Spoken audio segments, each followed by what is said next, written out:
Bonjour à tous. Nous avons vu dans l'activité précédente comment, durant le développement embryonnaire, les appareils reproducteurs masculins et féminins étaient mis en place. Un petit rappel en image vous est donné par cette vidéo. Mais à la naissance, les appareils reproducteurs ne sont pas fonctionnels. Ils sont présents, mais ils ne fonctionnent pas. Ce n'est qu'à la puberté qu'ils vont commencer à fonctionner, et notamment à produire des gamètes et des hormones. Alors, ces hormones vont avoir plusieurs rôles, dont le développement des caractères sexuels secondaires, c'est ce que vous avez là. Donc, on voit que à mesure que la concentration des hormones féminines ou dites masculines augmente, il y a apparition des différents caractères secondaires, donc les différentes transformations que le corps connaît au moment de la puberté. Donc, durant cette activité, on va essayer de comprendre comment, par quel phénomène, tout à coup, au moment de la puberté, les organes reproducteurs se mettent à fonctionner. Alors, tout d'abord, durant cette activité, on va parler d'hormones et de neurohormones. Donc, ce sont des mots de vocabulaire que vous connaissez, mais on va faire un petit rappel. Alors d'abord, une hormone, qu'est-ce que c'est? C'était explicité par ce document. Une hormone, c'est une substance qui est fabriquée donc par des cellules sécrétrices. Cette substance va aller dans le sang pour aller agir à distance sur un organe particulier, un organe cible qui possède les récepteurs de cet organe. Donc ce qu'il faut retenir, c'est qu'une hormone, c'est sécrété par une glande endocrine, c'est-à-dire un organe spécialisé dans la sécrétion d'hormones, que ce sont des substances qui vont dans le sang et qui vont modifier donc l'organe cible. C'est un messager chimique qui va faire passer un message entre deux organes distants. Mais dans ce chapitre, on va aussi parler de neurohormones. Alors ça, c'est un terme par contre que vous ne connaissez pas.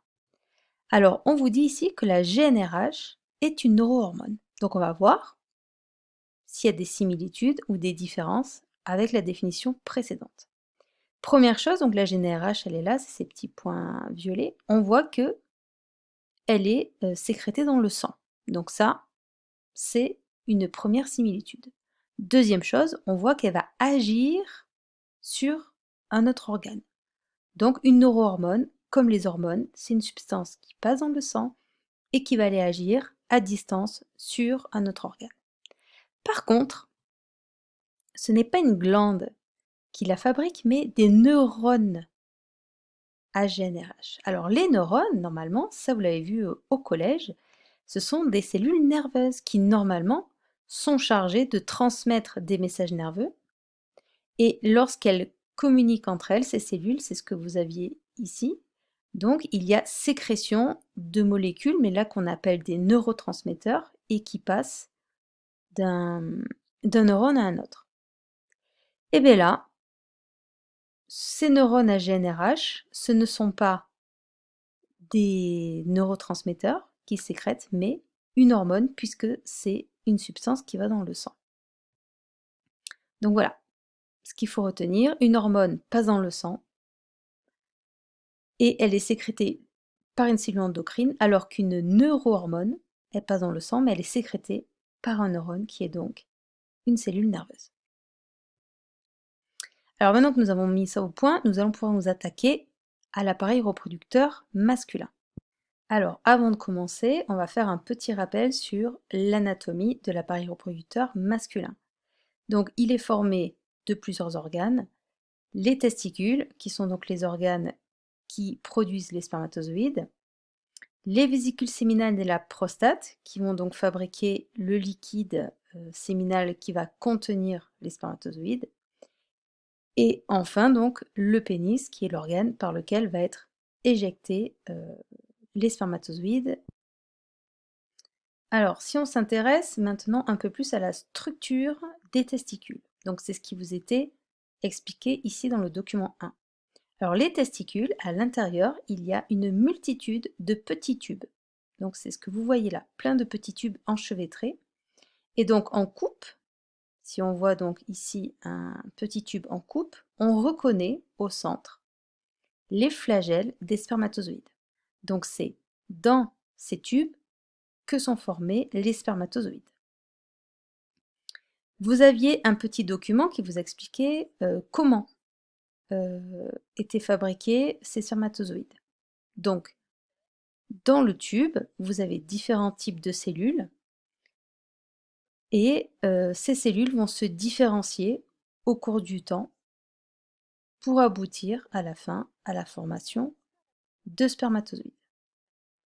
Ces spermatozoïdes seront ensuite libérés dans la lumière du tube séminifère, c'est ce que vous avez là. Donc là, il y a les cellules en train de se différencier. Ici, les spermatozoïdes constitués, c'est ce qu'on voit avec leur petit flagelle là, et ils vont pouvoir être relâchés ici par donc le centre du tube.